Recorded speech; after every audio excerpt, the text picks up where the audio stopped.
Elena White pushed through the glass door of Petals and Dreams, the bronze bell above chiming its familiar welcome. The floriculture shop's scent of roses and jasmine wrapped around her after another exhausting day of deliveries across Chicago. At 24, she'd grown accustomed to the ache in her feet and the permanent floral perfume that clung to her work clothes. The afternoon had been particularly brutal. 5 wedding consultations, 3 funeral arrangements, and a bridezilla who'd changed her color scheme 4 times. Elena's temples throbbed with the kind of headache that only came from dealing with demanding customers while maintaining professional composure. Another 14-hour shift, she muttered, pulling her chestnut waves from the messy bun that had barely survived the chaos. The shop felt empty without Mrs. Henderson, the elderly owner who'd taken a chance on an orphaned girl 3 years ago.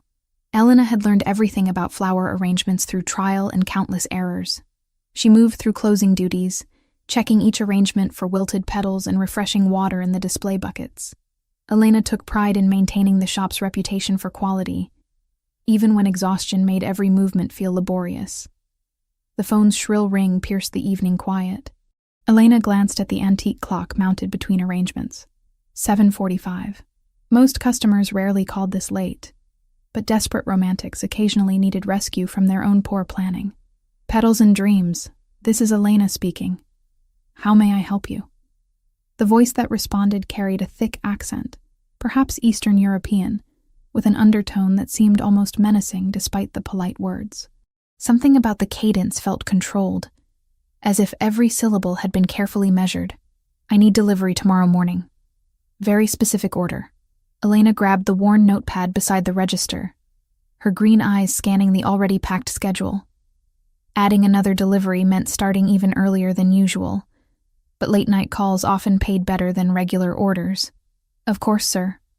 What type of arrangement were you looking for? 12 black roses. Nothing else. Just black roses. Elena's pen paused mid-stroke. Black roses weren't common requests, requiring special techniques that made them significantly more expensive. Most customers settled for deep red alternatives when they discovered the cost. Black roses are quite unique, sir. May I ask what occasion this arrangement is for? Sometimes I can suggest similar alternatives that might work better for your budget. No alternatives, 12 black roses. Money is not concerned. The firmness suggested this wasn't negotiable.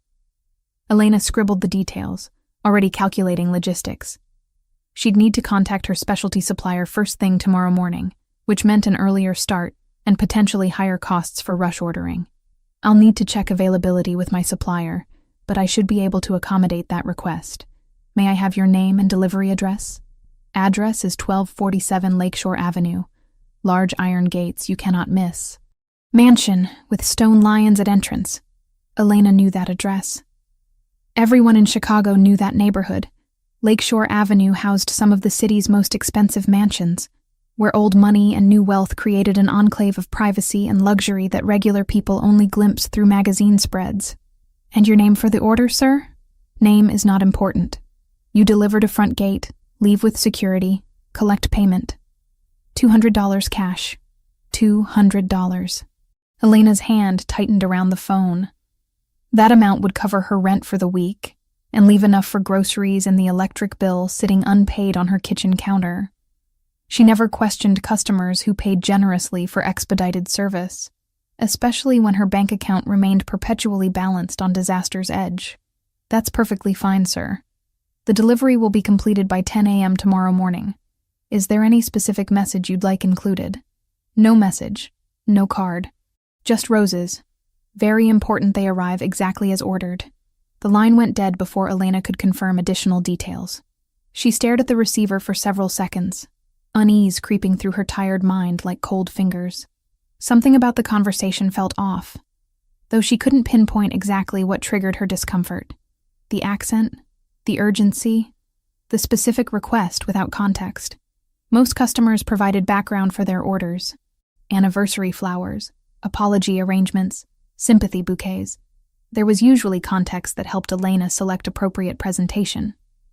This request felt oddly sterile, almost clinical in its specificity.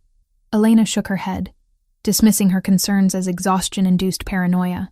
Wealthy clients often behaved differently than her usual customers. They were accustomed to having requests fulfilled without explanation. The generous payment suggested someone who valued efficiency over friendliness. She finished her closing routine, double-checking locks and setting the security system. Walking to her modest Honda Civic parked behind the shop, Elena mentally calculated tomorrow's schedule. The black rose delivery would need to happen first, before heat could damage the delicate petals. The drive home took her through Chicago's quieter residential streets, past small businesses closing for the night. Elena loved this city despite its challenges. She'd grown up in various foster homes throughout the metropolitan area, but Chicago itself felt like the only constant in her life. As she navigated toward her apartment, Elena couldn't shake the memory of that accented voice requesting 12 black roses with such specific insistence. She'd worked with flowers long enough to know different varieties carried symbolic meanings, though she'd never bothered learning all the details. But black roses seemed to carry darker implications. The thought nagged at her as she climbed stairs to her second-floor apartment, keys jingling against the metal railing. Whatever symbolic meaning those flowers carried, her job was simple: deliver the arrangement, collect the payment, move on to the next customer.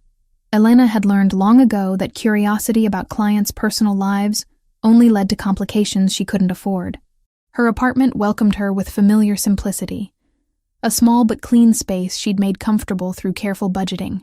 Fresh flowers from the shop's surplus brightened the windowsill, and photographs from her few friendships created warmth on otherwise bare walls. Elena heated leftover pasta and reviewed tomorrow's deliveries one final time. The mysterious order for 1247 Lakeshore Avenue sat at the top of her list, circled in red ink. $200 for 12 black roses and a short drive to an expensive neighborhood. It seemed almost too good to be true.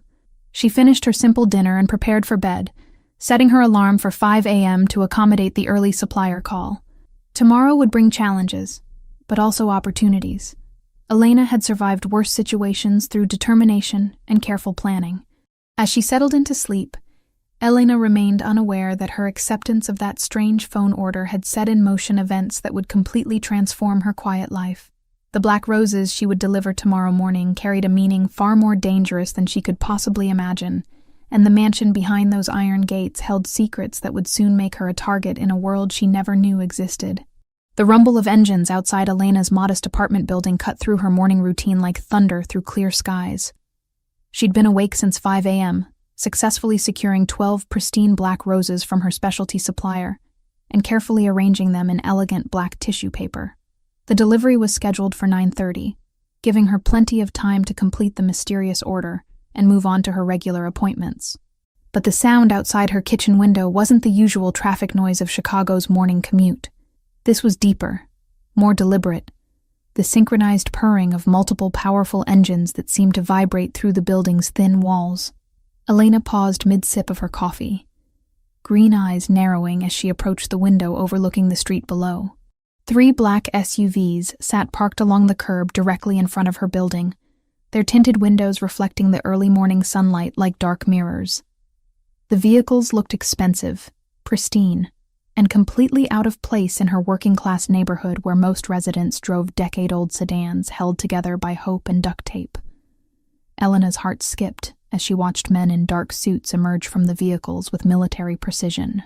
They moved like soldiers, scanning the area with practiced eyes, before positioning themselves strategically around the building's entrance. One man spoke quietly into what appeared to be a radio or earpiece, his words inaudible from 3 stories up, but his posture radiating authority and purpose. "What the hell?" Elena whispered, backing away from the window. Her first instinct was to grab her phone and call the police, but something held her back. The men below didn't appear threatening in an obvious way. No visible weapons, no aggressive gestures. They simply stood there, waiting, like marble statues guarding an ancient temple. Heavy footsteps echoed through the building's stairwell, growing closer with each passing second. Elena's breathing quickened as she realized the footsteps were climbing steadily toward her floor. The building had 12 apartments spread across 4 floors, but somehow she knew with absolute certainty that these visitors were coming for her. 3 sharp knocks resonated through her apartment door with the force of authority. Elena stood frozen in her kitchen, coffee mug trembling in her hands as she stared at the door that suddenly seemed as fragile as paper. She'd lived in this building for 2 years without incident, knew all her neighbors by name, and had never experienced anything remotely resembling this level of intimidation. Miss White. The voice from the hallway carried an accent she recognized immediately. The same Eastern European inflection from last night's phone call. "We need to speak with you. Please open the door." Elena's mind raced through possibilities, each more terrifying than the last. Had she unknowingly delivered drugs hidden in flower arrangements? Was she connected to some crime through her work at the floriculture shop? The rational part of her brain insisted this had to be a misunderstanding, but the primal fear coursing through her veins suggested otherwise. "I don't know what you want," she called out, her voice stronger than she felt. "But I'm calling the police right now. Miss White, you delivered black roses yesterday to 1247 Lakeshore Avenue. We need to discuss this delivery. Nothing more." Elena's blood turned to ice water. The black roses, the mysterious phone order, the generous payment that had seemed too good to be true. Yesterday's strange unease crystallized into stark terror as she realized her instincts had been warning her about danger she couldn't have imagined. "I don't understand. It was just a flower delivery. I left them with security like the customer requested. Please open the door, Miss White. We prefer to discuss this matter privately rather than involving your neighbors in what could become complicated." The subtle threat in those words sent Elena scrambling toward her bedroom, where she grabbed her phone with shaking hands. But before she could dial 911, another voice cut through the hallway. Deeper, more commanding than the first. This new voice carried power that seemed to penetrate the door itself. Elena White. Just her name, spoken with quiet authority that made her freeze completely. There was something about this voice that demanded attention, respect, and perhaps even fear. It wasn't loud or aggressive, but it carried weight that the other voice had lacked. "You will open this door. Now." Elena found herself walking toward the door despite every instinct screaming at her to run. Her hand moved to the deadbolt as if controlled by some external force. Through the peephole, she could see a tall figure in an expensive charcoal suit, his face partially obscured by shadows, but radiating presence that filled the narrow hallway. The man was younger than she'd expected, perhaps early 30s, with dark hair perfectly styled and a jawline that could have been carved from marble. His eyes, visible even through the distorted peephole lens, were the most striking feature. Pale blue-gray like winter storms, and completely devoid of warmth. This wasn't someone who asked for things twice. "Miss White, I am Pietro De Luca. You delivered a very specific message to my home yesterday. A message that could have gotten you killed if my security hadn't been thorough in their investigation. Pietro De Luca." The name meant nothing to Elena, but the way he spoke it suggested it should. His English was perfect despite the slight accent, each word chosen carefully and delivered with the confidence of someone accustomed to being obeyed without question. Elena's hand hovered over the door handle, every survival instinct warring with curiosity and a strange compulsion to face whatever waited on the other side. She'd spent her entire life avoiding trouble, keeping her head down, staying invisible. But somehow, a simple flower delivery had thrust her into something far beyond her understanding or control.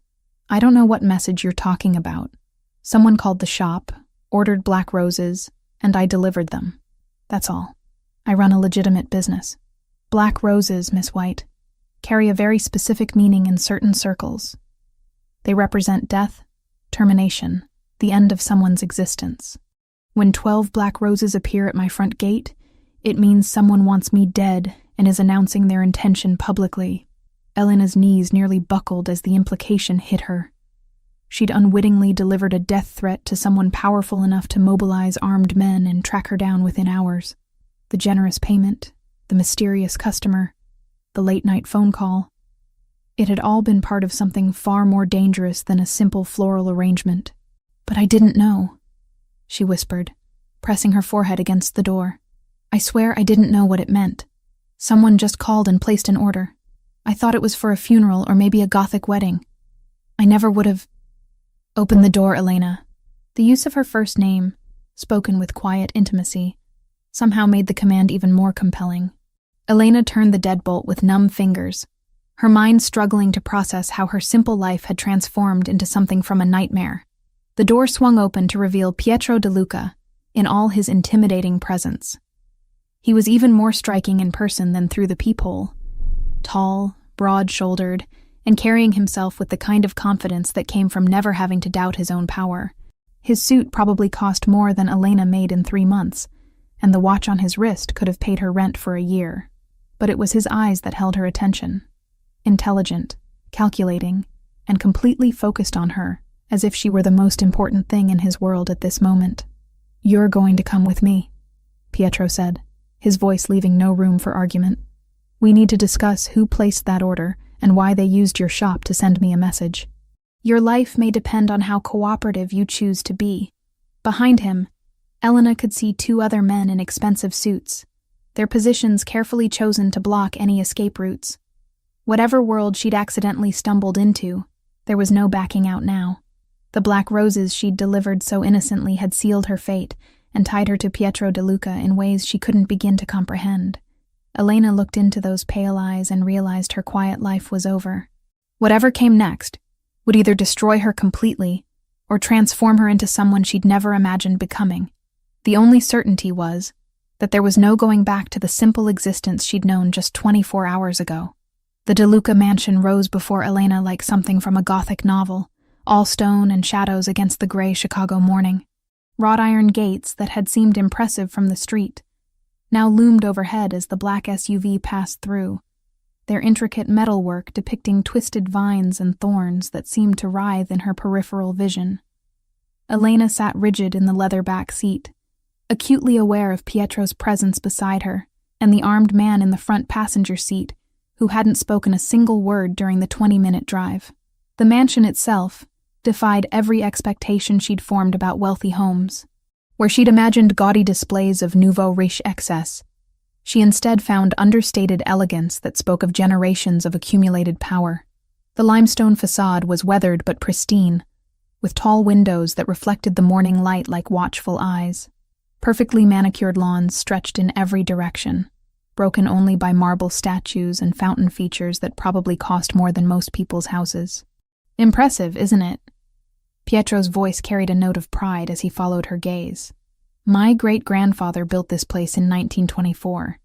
He believed in creating something that would last for centuries, a legacy that couldn't be destroyed by temporary setbacks or changing fortunes." Elena said nothing, her throat too tight with fear to form coherent responses. Every detail she absorbed: the security cameras mounted discreetly among ornamental trees, the men positioned strategically around the grounds, the subtle fortifications disguised as decorative elements, reinforced the growing realization that she'd stumbled into a world where normal rules didn't apply. The SUV stopped beneath a covered portico where 2 more men in dark suits waited with military precision. One opened Pietro's door, while the other attended to Elena, their movements coordinated as if they'd performed this routine countless times. Elena noticed that neither man made eye contact with her, treating her like valuable cargo that required careful handling, but didn't merit personal acknowledgement. "This way, Miss White." Pietro's hand settled at the small of her back, guiding her toward massive oak doors carved with the same thorny vine motif that decorated the gates. The touch was light, but unmistakably proprietary, as if he'd already classified her as something belonging to his domain. Elena wanted to pull away from the contact, but something about Pietro's presence made resistance feel not just futile, but actively dangerous. The mansion's interior overwhelmed her senses immediately.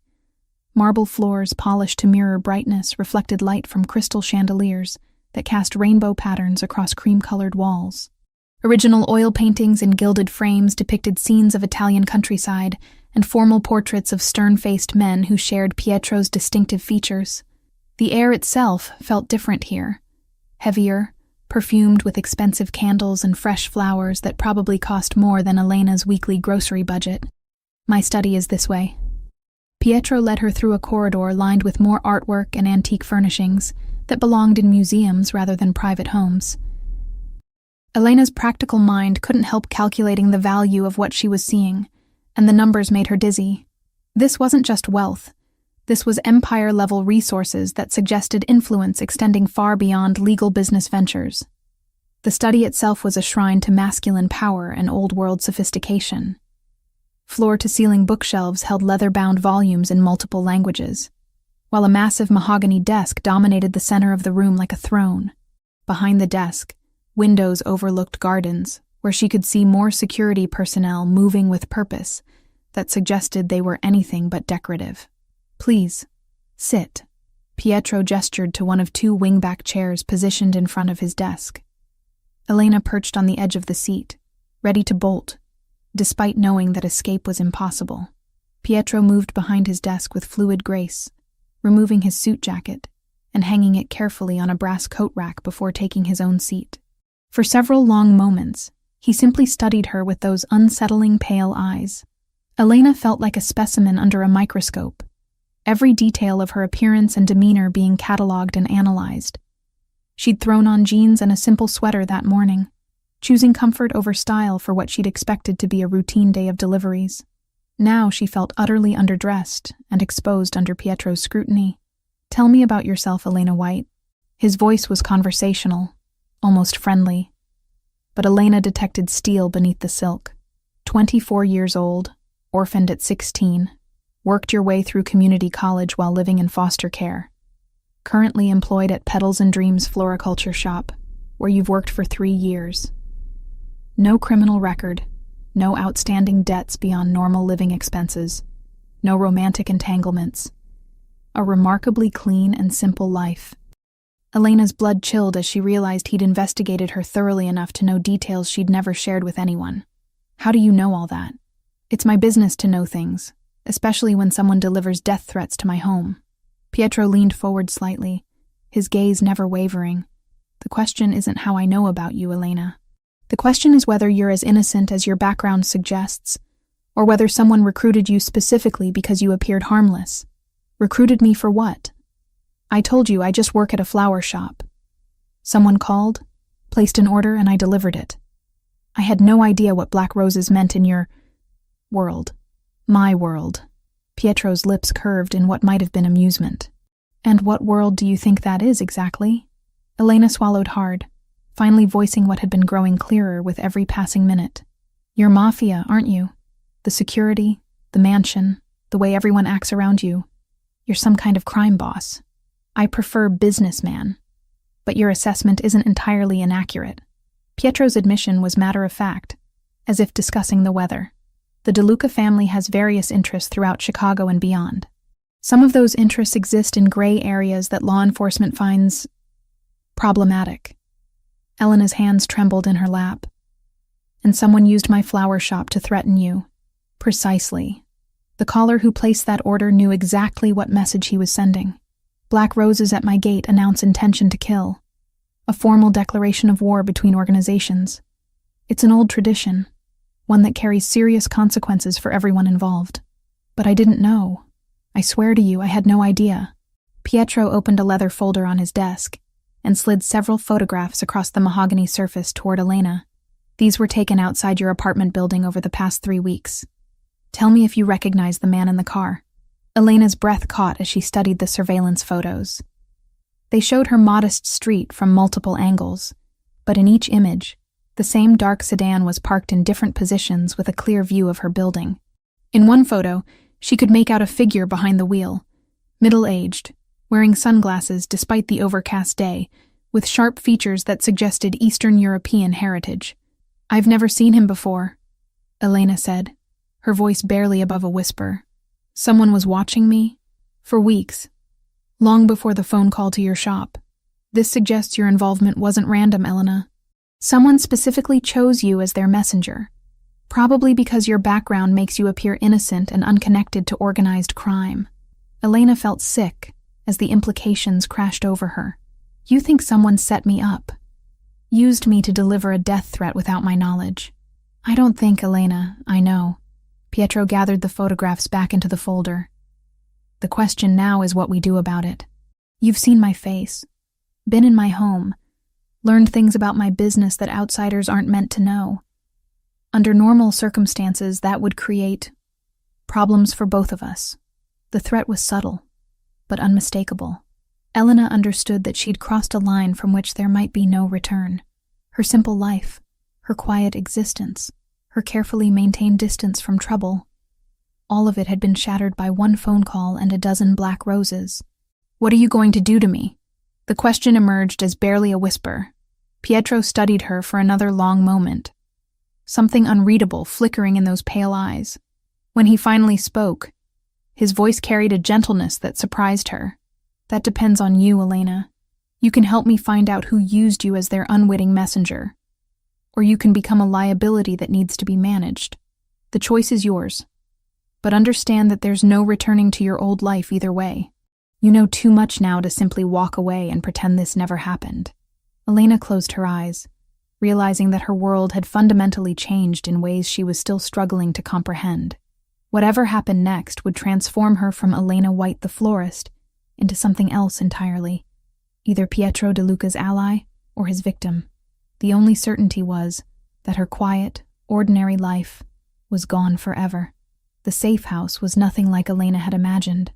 Tucked away in an upscale suburb 40 minutes from the city, it appeared to be an ordinary 2-story colonial home with white shutters and a carefully maintained garden. But appearances were deceiving. The windows were bulletproof, the doors reinforced with steel, and security cameras monitored every approach angle. Pietro had explained this during the drive while Elena sat in stunned silence, trying to process how her life had transformed from mundane to life-threatening in less than 24 hours. "You'll be comfortable here," Pietro said as they walked through the front door, his hand still positioned protectively at the small of her back. "Maria keeps the house stocked with everything you might need." Maria turned out to be a stern-faced woman in her 50s, with graying hair pulled into a tight bun and eyes that missed nothing. She greeted Pietro with respectful familiarity, but studied Elena with barely concealed suspicion, as if trying to determine whether this newcomer represented threat or burden to their carefully ordered world. "The guest suite is ready, Mr. De Luca," Maria said, her accent similar to Pietro's but more pronounced. "Giuseppe has completed the perimeter check, and we have men positioned at all access points." Elena listened to this exchange with growing dread. The casual discussion of armed guards and security protocols reinforced how completely she'd left her normal world behind. 3 days ago, her biggest concern had been making rent on time.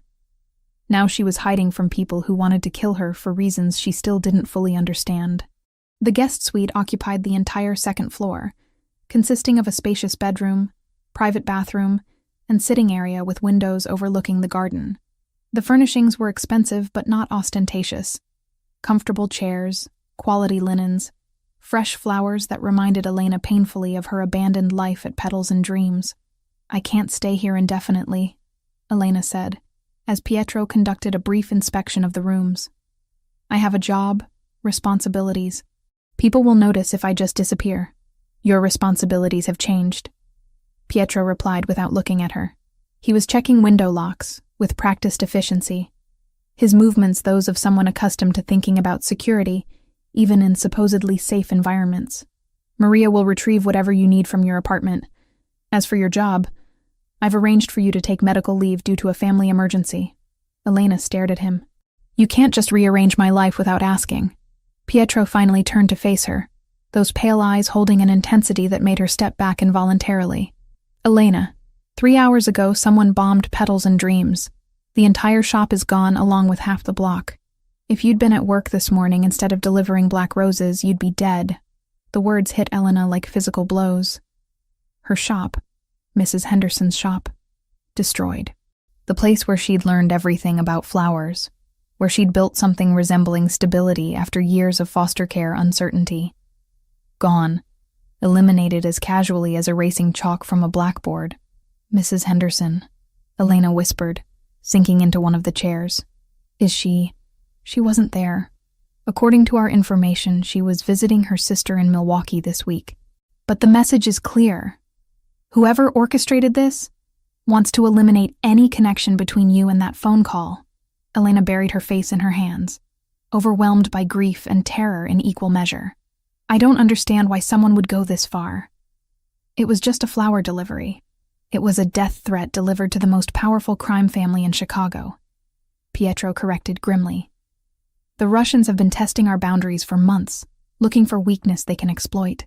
Using an innocent florist to deliver their message was psychological warfare, a way to show they could strike at us through unexpected channels." "Russians?" Elena looked up, remembering the surveillance photos and the accented voice on the phone. The man who called the shop? Viktor Kozlenko, based on voice analysis our technical people conducted. He runs the Bratva operations in the Midwest, and he's been looking for an excuse to move against us since last spring.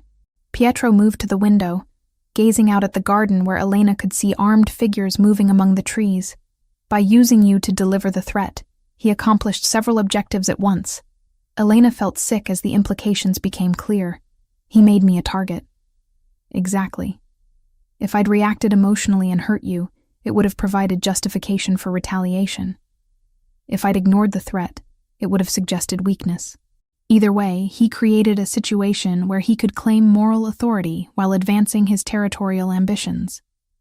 But you didn't hurt me. Elena studied Pietro's profile, noting the tension in his jaw and the careful way he positioned himself to maintain visual contact with both the window and the door. Why? Pietro was quiet for so long that Elena thought he might not answer.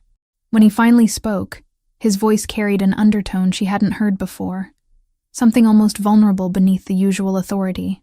Because you reminded me of someone I used to be.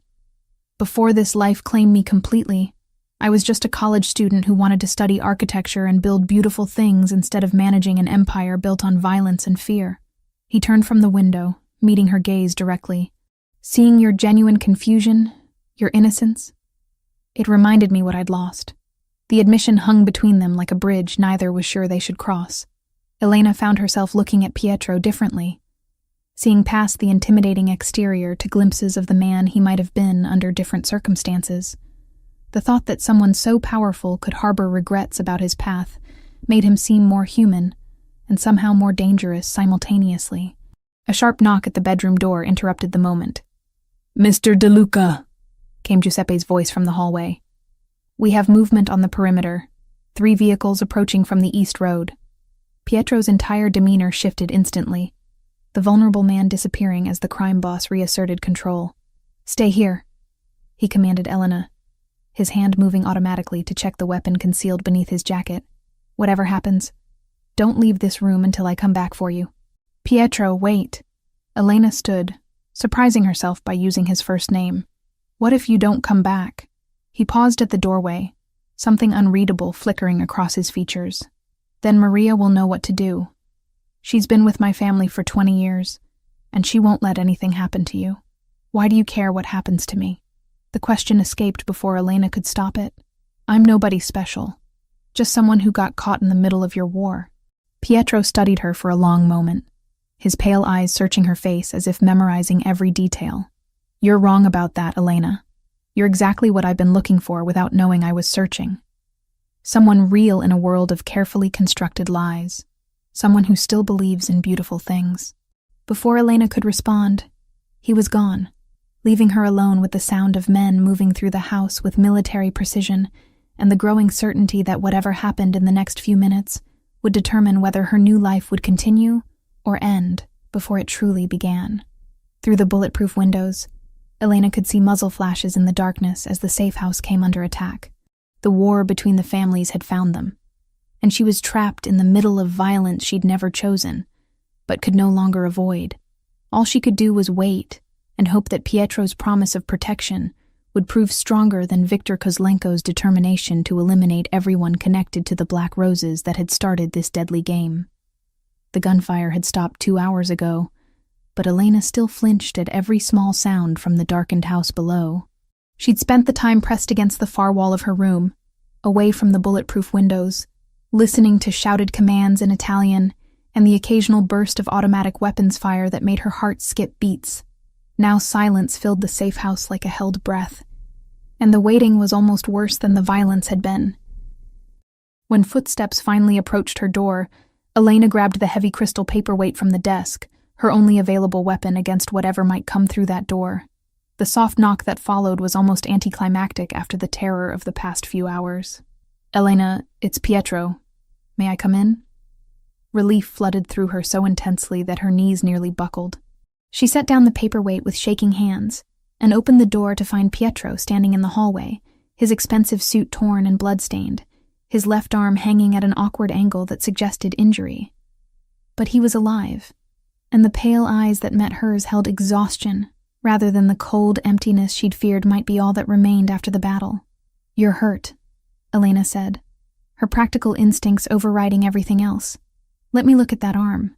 It's nothing serious. A bullet graze and some strained muscles from diving for cover." Pietro attempted to shrug, but winced at the movement.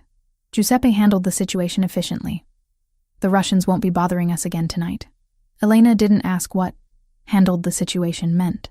She was learning that Pietro's world operated by different rules, where violence was a negotiating tool, and death was sometimes the only acceptable resolution to disagreements. Instead, she focused on what she could control: the bleeding cut on his forehead and the way he favored his injured arm. "Sit down," she commanded, gesturing toward the chair by the window. "You need medical attention, and I'm the closest thing to a nurse you're going to find tonight." Pietro's eyebrows rose at her tone. "Are you giving me orders, Elena?" "Yes, I am. You saved my life tonight, which means I get to return the favor by making sure you don't bleed to death from stubbornness."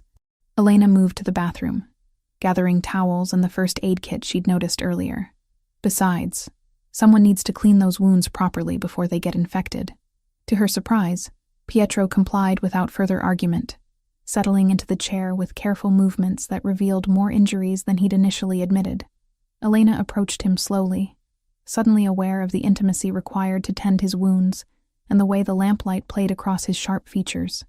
"This is going to sting," Elena warned, as she dabbed antiseptic on the cut above his eyebrow.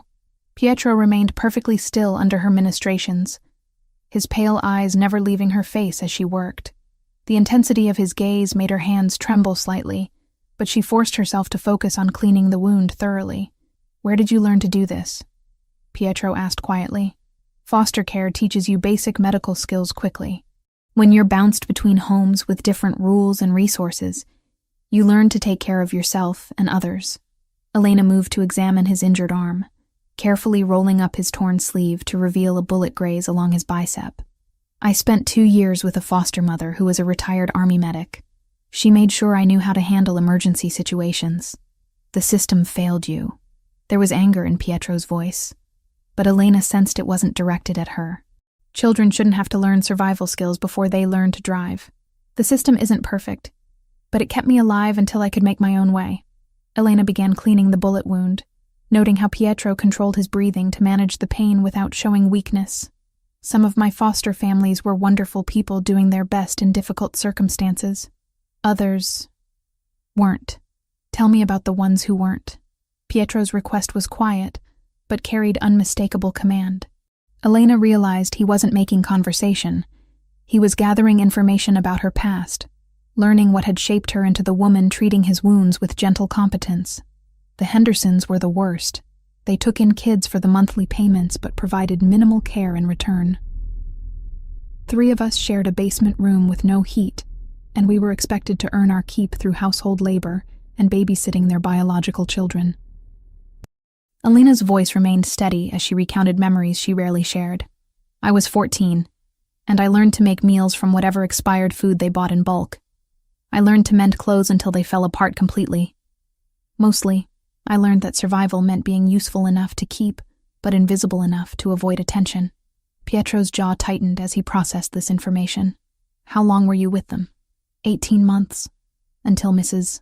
Henderson tried to rent me out to her brother for weekend babysitting that had nothing to do with children." Elena finished bandaging Pietro's arm and moved back to check his forehead wound. "I ran away that night and didn't go back. Social services moved me to a different placement after that. And the better families?" Elena's expression softened. "The Garcias were incredible. Maria and Roberto had raised 5 children of their own and decided they wanted to help kids who needed temporary homes. They taught me that family isn't just about blood. It's about choosing to care for each other even when it's difficult." She paused in her work, her eyes distant with memory. "Maria taught me to cook authentic Mexican food, and Roberto helped me with homework every night even after working double shifts at the factory. They wanted to adopt me, but what? Roberto got laid off when the factory moved production overseas. They couldn't afford the legal fees for adoption, and the state moved me to another placement before they could save enough money." Elena resumed cleaning Pietro's forehead cut, using the familiar motions to steady herself. I still send them Christmas cards. They have 7 grandchildren now, and Maria always includes pictures with her letters. Pietro was quiet for several minutes, watching Elena work with careful precision. When she finally stepped back to assess her handiwork, he caught her wrist gently, preventing her from moving away completely. "You understand loyalty," he said, his pale eyes studying her face intently. "Real loyalty, not the kind that can be bought or intimidated into existence. It's rare in my world. Your world seems to run on fear and obligation. That's not the same thing as loyalty." Elena didn't pull away from his grip, but she met his gaze directly. "The people who've earned my loyalty did it by showing they cared about me as a person, not as someone useful to their purposes. And what would it take for me to earn that kind of loyalty from you?" The question hung between them like a challenge. Elena studied Pietro's face in the lamplight, noting the exhaustion that made his features appear younger and more vulnerable. Bloodstained and injured, he looked less like the intimidating crime boss who'd appeared at her door that morning, and more like a man carrying burdens he couldn't share with anyone else. "Stop treating me like a problem to be managed," Elena said finally. "I'm not a business asset or a potential liability. I'm a person who got dragged into your war without choosing sides. If you want my cooperation, start by acknowledging that I have my own thoughts, feelings, and opinions about what's happening to my life." Pietro's grip on her wrist loosened, but he didn't release her completely. "You're right. I've been thinking tactically instead of personally, treating you like a chess piece instead of a woman whose entire world has been turned upside down. And what happens now? Do I spend the rest of my life hiding in safe houses while you fight wars with people who want to kill me for delivering flowers? No." Pietro's voice carried quiet determination. "Now we end this permanently. Kozlenko made a mistake when he targeted you. He gave me personal motivation to destroy him completely instead of simply defending territory. Tomorrow we're going to find him and make sure he never threatens you again." Elena felt something shift in the air between them, a sense of partnership forming despite the dangerous circumstances that had brought them together.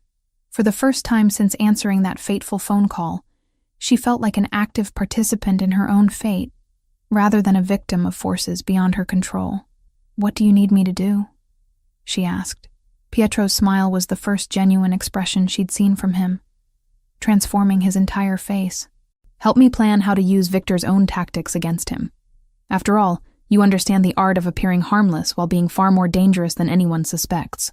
The revelation came during breakfast 3 days after the attack on the safe house. Elena sat across from Pietro at the marble kitchen island, sharing coffee and the kind of comfortable silence that had developed between them as they planned their response to Victor's escalating war. She'd grown accustomed to the rhythm of life under protection, the constant presence of armed guards, the bulletproof windows, the way Pietro's phone buzzed with updates about security sweeps and intelligence gathering. But nothing had prepared her for the conversation that began when Maria approached them with a thick manila folder and an expression of barely controlled anger. "I found these in Peter's apartment," Maria said, setting the folder on the counter between them. "Giuseppe's team conducted a thorough search after we received intelligence about a possible insider threat." Elena's blood chilled at the mention of Peter's name. Peter Kowalski had worked at Petals and Dreams for 6 months, starting as part-time help during their busy spring season, and gradually taking on more responsibilities as Elena trusted him with deliveries and customer service. He was quiet, reliable, and had never given her any reason to doubt his loyalty to the shop or to her personally. "Peter from the flower shop?" Elena asked, though she already knew the answer from Maria's grim expression. "What kind of intelligence?" Pietro opened the folder without answering, his pale eyes scanning the contents with professional efficiency. Elena watched his face grow progressively darker as he examined whatever evidence Giuseppe's team had uncovered. Finally, he turned the folder toward her, revealing photographs, bank statements, and what appeared to be surveillance reports, written in a mixture of English and Russian. "Your friend Peter has been working for Viktor Kozlenko for 8 months, Pietro said quietly, "long before he applied for a job at your shop." Elena's hands trembled as she picked up the first photograph. It showed Peter meeting with a man she now recognized as one of Victor's associates, the same sharp-featured individual who'd been watching her apartment building for weeks. The meeting was taking place in a parking garage, and both men appeared to be exchanging money for documents. "This can't be right," Elena whispered. But even as she spoke, Pieces of a puzzle she hadn't known existed began falling into place. Peter's convenient availability for extra shifts, his willingness to work for slightly less than minimum wage, his interest in learning about their client list and delivery schedules. Details that had seemed like dedication now appeared sinister in retrospect. Bank records show regular payments from a shell company controlled by the Kozlenko organization. Pietro continued, his voice gentle despite the harsh reality he was revealing. $2,000 a month for information about your customers, your routines, and your personal life. Elena felt sick as she realized how thoroughly she'd been betrayed. Peter hadn't just been spying on the business. He'd been reporting on her daily habits, her financial struggles, her complete lack of connections to organized crime. Information that had made her the perfect unwitting messenger for Victor's death threat. The phone call, Elena said, understanding flooding through her. Peter would have known our usual closing routine, when I'd be alone at the shop to take late orders. Exactly. Victor needed someone who could place the Black Rose order at precisely the right time, ensuring you'd be the one to answer and accept the delivery request. Pietro's jaw tightened with controlled fury. Your friend provided them with weeks of intelligence about your schedule, your personality, even your financial desperation that would make you unlikely to refuse a generous payment. Elena stared at the surveillance photos spread across the kitchen counter, each image revealing another layer of Peter's deception. Meeting with Russian operatives, photographing delivery receipts, even taking pictures of Elena herself as she worked in the shop. The violation felt more personal than anything Victor had done directly. There's more, Maria said grimly, pulling additional documents from the folder. Phone records show Peter made 17 calls to known Kozlenko numbers in the past month. The last call was made 2 hours before the bombing of Petals and Dreams. He warned them, Elena realized, her voice barely above a whisper. He told them I wasn't at the shop that morning. The bombing wasn't meant to kill you, Pietro confirmed. It was meant to eliminate evidence of their surveillance operation and force you to rely completely on me for protection. Victor wanted to isolate you, make you dependent on my resources while he planned his next move. Elena pushed the photographs away, unable to look at more evidence of Peter's betrayal. She'd trusted him, had even covered his shifts when his girlfriend was sick, had treated him like the younger brother she'd never had. The thought that he'd been reporting on her kindness to people who wanted to use it against her made her feel foolish and naive. Where is he now? Elena asked. Pietro and Maria exchanged glances before Pietro answered. Giuseppe's team found him at a motel near O'Hare Airport with a fake passport and enough cash to disappear permanently. He was planning to leave the country tonight. Was planning? Elena caught the past tense and felt her stomach clench. What happened to him? He's alive, Pietro said carefully. But he's in a position where he can't cause any more harm to you or compromise my organization's security. Elena understood the implication without needing details. Peter was being held somewhere secure, probably undergoing interrogation about Victor's plans and the extent of the surveillance operation. In Pietro's world, betrayal carried consequences far more severe than job termination or criminal prosecution. I want to see him, Elena said suddenly. Pietro's eyebrows rose. That's not advisable. You've been through enough trauma without confronting the person who orchestrated your involvement in this situation. I need to understand why. Elena stood, pacing to the window where she could see Giuseppe's men patrolling the garden. Peter seemed genuinely friendly. He asked about my life, remembered details about things I cared about. If it was all an act, I need to know how completely I was fooled. Elena, interrogating turncoats isn't something civilians should witness. These conversations can become intense. I'm not a civilian anymore, Elena replied, turning to face Pietro with determination she didn't entirely feel. Victor made sure of that when he targeted me. If I'm going to survive in your world, I need to understand how deception works, how people can lie so convincingly that you trust them with your life. Pietro studied her for a long moment, weighing risks against her obvious need for closure. If I agree to this, you follow my lead completely. You don't react emotionally, you don't make threats, and you leave when I tell you to leave.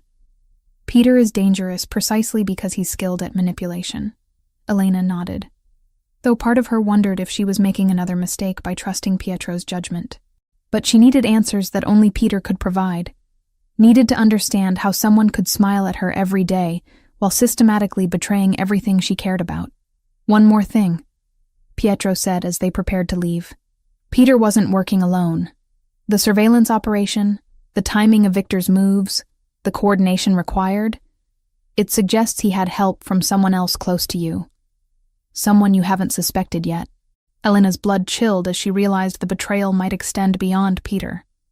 In a world where loyalty could be purchased and deception was a professional skill, anyone could be working for the enemy. Even people she'd trusted for years could be reporting on her movements, her weaknesses, her growing feelings for the man who'd become both her protector and her captor. The drive to Giuseppe's interrogation site took them through Chicago's industrial district, past abandoned warehouses and forgotten buildings where secrets could be kept and difficult conversations could occur without interruption. Elena sat beside Pietro in tense silence, preparing herself to confront the man who'd sold her trust for Russian money and nearly gotten her killed in the process. But first, she needed to understand how thoroughly she'd been deceived, and whether anyone else in her limited circle of friends and acquaintances was still working for Viktor Kozlenko. The war between the families had become personal, and Elena was determined to identify every enemy before she committed completely to Pietro's dangerous world. The warehouse where they held Viktor Kozlenko smelled of rust, motor oil, and fear. Elena gripped Pietro's hand as they walked through the maze of shipping containers and abandoned machinery, following Giuseppe's hulking form deeper into the industrial complex where Chicago's underworld conducted its most serious business. The sound of their footsteps echoed off concrete walls that had witnessed decades of violence, negotiation, and final reckonings. "Remember what I told you," Pietro murmured as they approached a reinforced door guarded by 2 armed men. "Stay calm, don't react emotionally, and trust me to handle the situation." Elena nodded, though her heart hammered against her ribs with each step closer to confronting the man who'd orchestrated the destruction of her peaceful life. 3 weeks ago, she'd been worried about rent payments and wedding consultations. Now she was walking into a confrontation with a Russian crime boss who'd used her innocence as a weapon against the man she was falling in love with. The guard stepped aside respectfully as Pietro approached, their deference absolute despite the casual way they carried automatic weapons. Giuseppe unlocked the heavy door with practiced efficiency, revealing a sparse room furnished with folding chairs, a metal table, and industrial lighting that cast harsh shadows across every surface. Viktor Kozlenko sat in the center of it all, his hands zip-tied behind the chair, his expensive suit torn and blood-stained from what had clearly been a violent capture. But his pale eyes remained defiant as they fixed on Pietro, then shifted to Elena with undisguised curiosity. Even restrained and defeated, he radiated the kind of dangerous charisma that had built a criminal empire across multiple states. "The famous Pietro de Luca," Victor said, his accent thick but his English precise. "And the little flower girl who started this whole mess. How romantic that you've brought her to witness my execution." "No one's being executed tonight, Victor." Pietro pulled out a chair for Elena before taking his own seat across from the Russian. "This is a business meeting to discuss the terms of your surrender." Victor laughed, a sound devoid of humor. "Surrender? You think I came to Chicago unprepared for war with your family? My men know where I am, and if I don't contact them by midnight, they'll assume I'm dead and respond accordingly." "Your men are dead," Giuseppe stated flatly from his position by the door. "We eliminated your entire Chicago operation 6 hours ago. The warehouse in Cicero, the safe houses in Chinatown, the money laundering operation in Little Village, all gone." Elena watched Victor's face carefully, noting the moment when defiance flickered into something resembling concern. Despite his bravado, he hadn't expected Pietro to move against him so comprehensively or so quickly. The war between the families had been decided in a single coordinated strike that left Victor isolated and vulnerable. "You're lying," Victor said, but uncertainty had crept into his voice. "My nephew Alexei would never allow—" "Alexei is in federal custody," Pietro interrupted, "charged with arms trafficking, money laundering, and conspiracy to commit murder.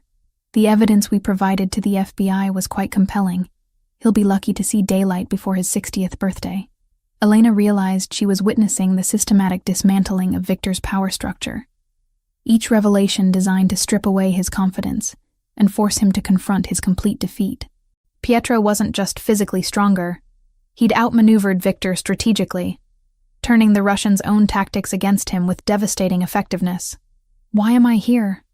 Elena asked, surprising both men with her question. "If this is about negotiating surrender terms, what do you need from me?" Victor's attention focused on her with predatory intensity.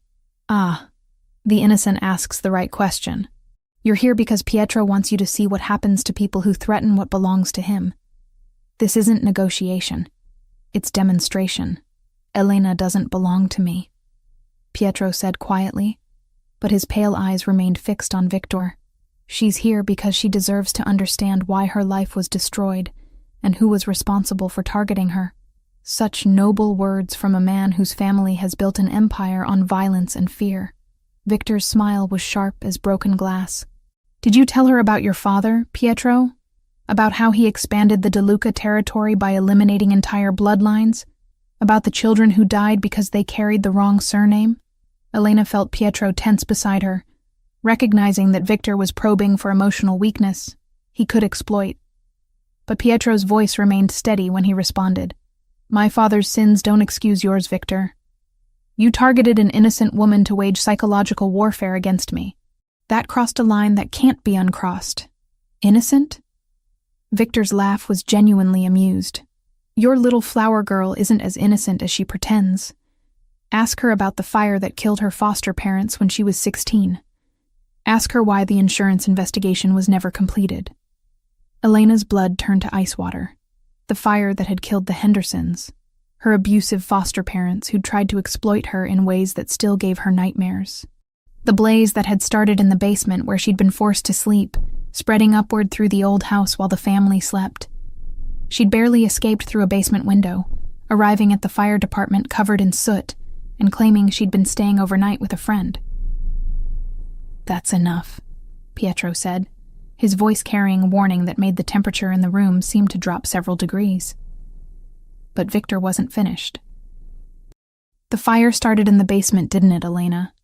Right where they kept you locked up at night.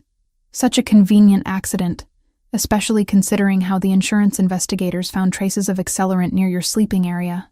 "I didn't start that fire," Elena whispered, but even as she spoke, she remembered the camping stove she'd hidden under her makeshift bed, the only source of heat during Chicago's brutal winter months. She remembered falling asleep while it was still burning, waking to the smell of smoke and the sound of screaming from upstairs. "Of course you didn't," Victor continued, his tone mockingly gentle. "Just like you didn't know what black roses meant when you delivered them to Pietro's gate. You have a talent for being present when terrible things happen to terrible people." Pietro stood abruptly, moving toward Victor with deadly purpose. "I warned you. Pietro, stop."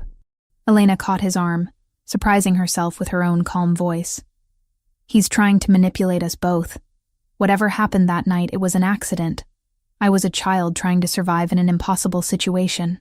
She turned to face Victor directly, meeting his pale eyes without flinching. "You're right about one thing. I'm not completely innocent anymore.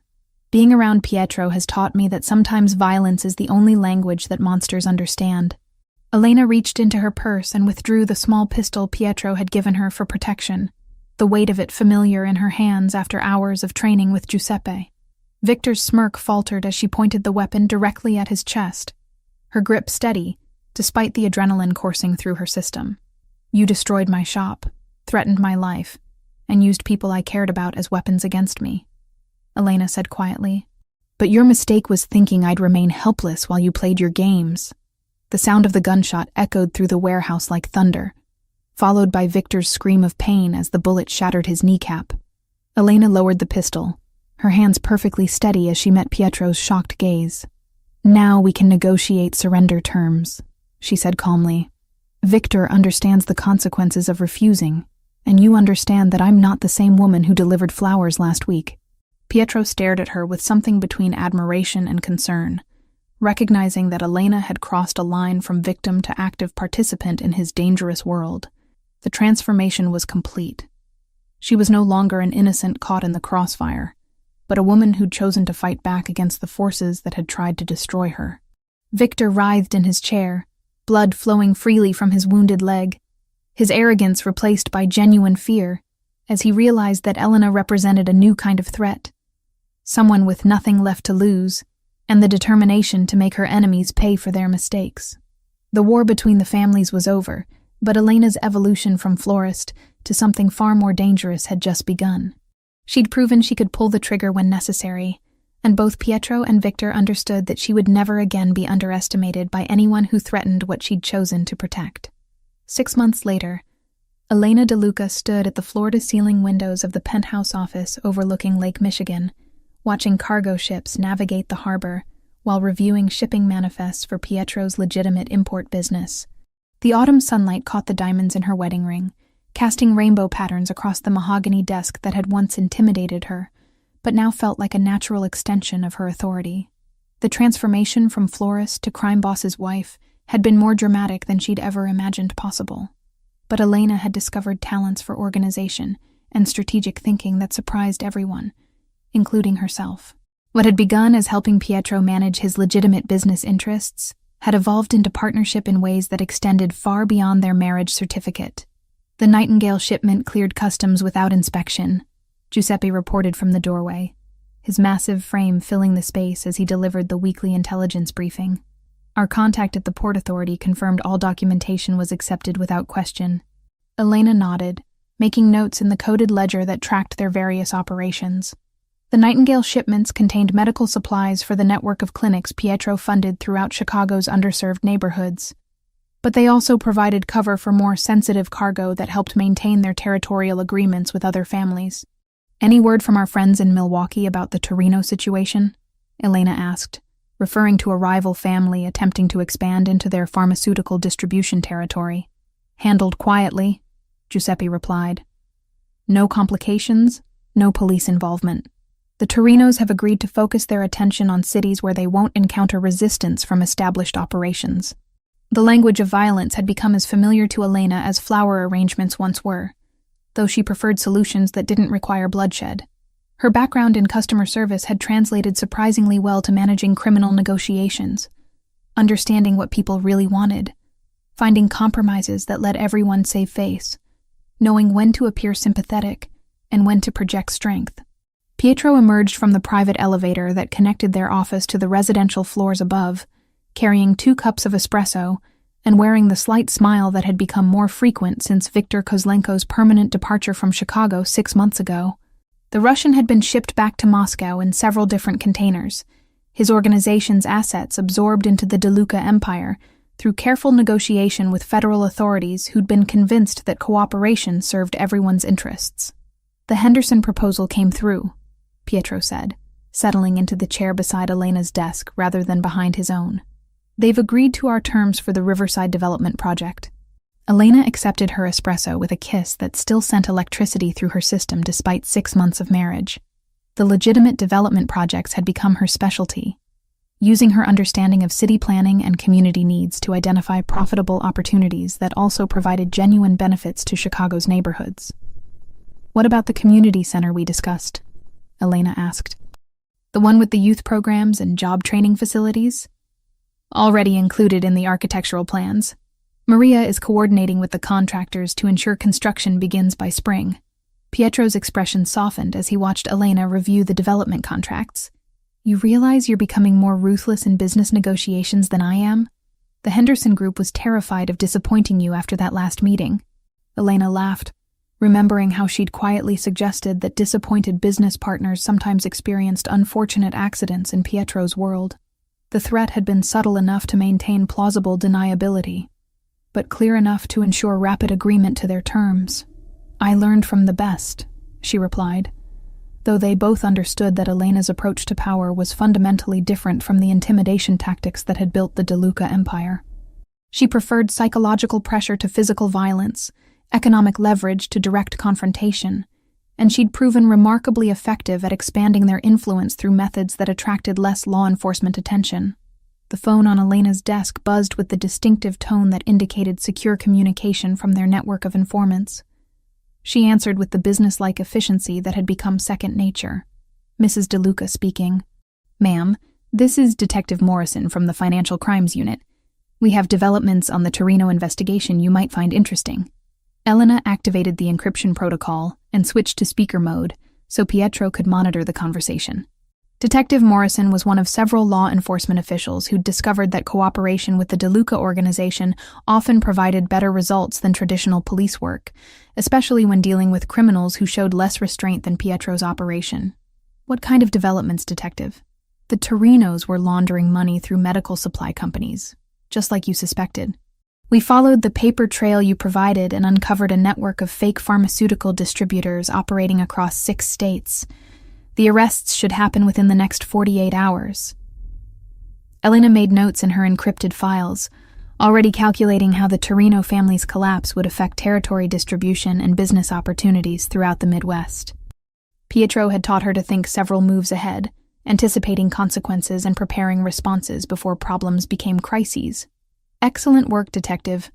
Will there be any complications regarding our medical supply operations? Your companies are completely clean, ma'am. The documentation you provided proved that your pharmaceutical distributions are legitimate charitable operations with proper DEA oversight. In fact, your cooperation in this investigation will probably result in expanded licenses for controlled substances distribution.